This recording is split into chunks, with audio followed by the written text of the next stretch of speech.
Hi all, இன்றைக்கி நம்ம பார்க்க போகிறது Tiramisu Biscuit pudding. அதுக்கு தேவையான ingredients sugar, cocoa powder, coffee powder, water, vanilla extract, biscuit, whipping cream. First நம்ம வந்து விப்பிங் க்ரீமை நல்லா பீட் பண்ணி எடுத்துக்கலாம். ஸோ ஃபர்ஸ்ட் நாங்கள் வந்து 25 grams ஸ்பூனில் 7 ஸ்பூன்ஸ் விப்பிங் க்ரீம் மெஷர் பண்ணி எடுத்துக்கிட்டோம். அந்த 7 ஸ்பூன்ஸ்க்கு 1 teaspoon of vanilla extract add பண்ணி ஒரு 1 to 2 minutes நல்லா பீட் பண்ணிக்கிட்டோம். பீட் பண்ணதுக்கப்புறமாட்டு சுகர் ஒரு 4 to 5 spoons of sugar add பண்ணோம். உங்களுக்கு வேணும்னா நீங்கள் கம்மியாகவும் ஆட் பண்ணிக்கலாம், இல்லை அதிகமாகவும் ஆட் பண்ணிக்கலாம். சுகர் வந்து அப் டு யோர் விஷ். ஏன்னா அது வந்து ஸ்வீட்னஸ் சில பேருக்கு அதிகமாக பிடிக்கும், சில பேருக்கு கம்மியாக பிடிக்கும். ஸோ இது வந்து ஒரு டெசர்ட்டுன்றதுனால நாங்கள் கொஞ்சம் நிறையா ஆட் பண்ணிக்கிட்டோம். அதுக்கப்புறமாட்டு நம்ம காஃபி ரெடி பண்ணிக்கலாம். ஒரு 2 spoons of coffee powder, 1 spoon of sugar, அப்புறம் கொஞ்சம் வாட்டர் ஆட் பண்ணிவிட்டு கொஞ்சம் நல்லா டைல்யூட் பண்ணதுக்கப்புறம் 1 by 1 பிஸ்கெட்ஸ் அதில் டிப் பண்ணி அரேஞ்ச் பண்ணி எடுத்துக்கலாம். அரேஞ்ச் பண்ணதுக்கப்புறமாட்டு விப்பிங் க்ரீமோட லேயர் வந்து நம்ம ஒன்று போட போகிறோம். ஸோ இது வந்து ஃபர்ஸ்ட் லேயர். இன்றைக்கி நாங்கள் பண்ணதில் வந்து 3 லேயர்ஸ் பண்ணோம். ஸோ அந்த 3 லேயர்ஸ்க்கு வந்து ஒரு பேக்கெட் ஆஃப் பிஸ்கெட் பேக்கெட்டும் ஒரு 500 ml ஆஃப் விப்பிங் க்ரீமும் நாங்கள் எடுத்துக்கிட்டோம்.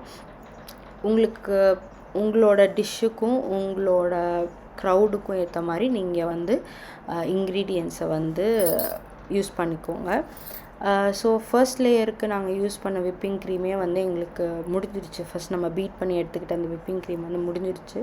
ஸோ செகண்ட் லேயருக்கு நாங்கள் திரும்ப வந்து பேலன்ஸ் இருந்த விப்பிங் க்ரீம் ஃபுல்லாக போட்டு சுகரை வந்து தேவையான அளவு போட்டு கொஞ்சம் ஒரு 1 ஸ்பூன் திரும்பவும் 1 teaspoon வந்து வெனிலா எக்ஸ்ட்ராக்ட் ஆட் பண்ணி நல்லா பீட் பண்ணி எடுத்துக்கிட்டோம். பீட் பண்ணி எடுத்துட்டதுக்கப்புறம் அது வந்து ரொம்ப திக்காக நாங்கள் பீட் பண்ணி எடுக்கலை, கொஞ்சம் செமி சாலிடாக நாங்கள் பீட் பண்ணி எடுத்ததுக்கப்புறம் அதை வந்து அந்த லேயர் மேலே போட்டுட்டு பிஸ்கெட் அரேஞ்ச் பண்ணதுக்கப்புறம் செகண்ட் லேயர் பிஸ்கெட் அரேஞ்ச் பண்ணதுக்கப்புறம் விப்பிங் க்ரீம் போட்டுட்டு மேலே வந்து நாங்கள் கோகோ பவுடர் ஸ்ப்ரிங்கிள் பண்ணோம். உங்களுக்கு வேணும்னா ஃபர்ஸ்ட் லேயர்லேயும் நீங்கள் ஸ்ப்ரிங்கிள் பண்ணிக்கலாம். எங்களுக்கு வந்து ரொம்ப சாக்லேட் வேணான்றதுனால நாங்கள் வெறும் செகண்ட் லேயர்லேயும் தேர்ட் லேயர்லேயும் மட்டும் தான் ஸ்ப்ரிங்கிள் பண்ணோம். உங்களுக்கு வேணும்னா நீங்கள் first layer, second layer, third layer sprinkle பண்ணிக்கலாம். இல்லை உங்களுக்கு வந்து கொஞ்சம் டேஸ்ட் டிஃப்ரென்ஸ் வேணும் அப்படின்னு நீங்கள் நினச்சிங்கன்னா ஃபர்ஸ்ட் லேயரில் வந்து கோகோ பவுடர், மிடில் லேயரில் காஃபி பவுடர், தேர்ட் லேயரில் கோகோ பவுடர் அந்த மாதிரி கூட நீங்கள் வந்து ஸ்ப்ரிங்கிள் பண்ணி எடுத்துக்கலாம்.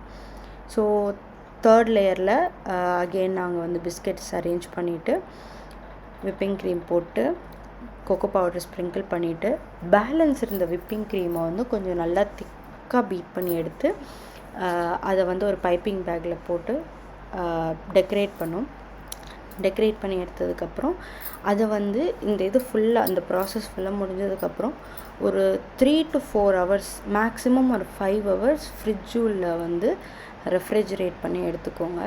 அப்போ தான் அந்த விப்பிங் க்ரீமும் கரெக்டாக செட் ஆகி கரெக்டாக திக்காக இருக்கும்.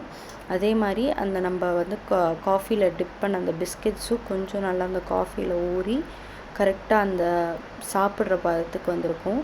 இந்த டிஷ்ஷை கண்டிப்பாக ட்ரை பண்ணி பாருங்கள். ட்ரை பண்ணிவிட்டு மறக்காமல் லைக் பண்ணுங்கள், கமெண்ட் பண்ணுங்கள், ஷேர் பண்ணுங்கள், சப்ஸ்கிரைப் பண்ண மறந்துடாதீங்க. தேங்க்யூ ஃபார் வாட்சிங்.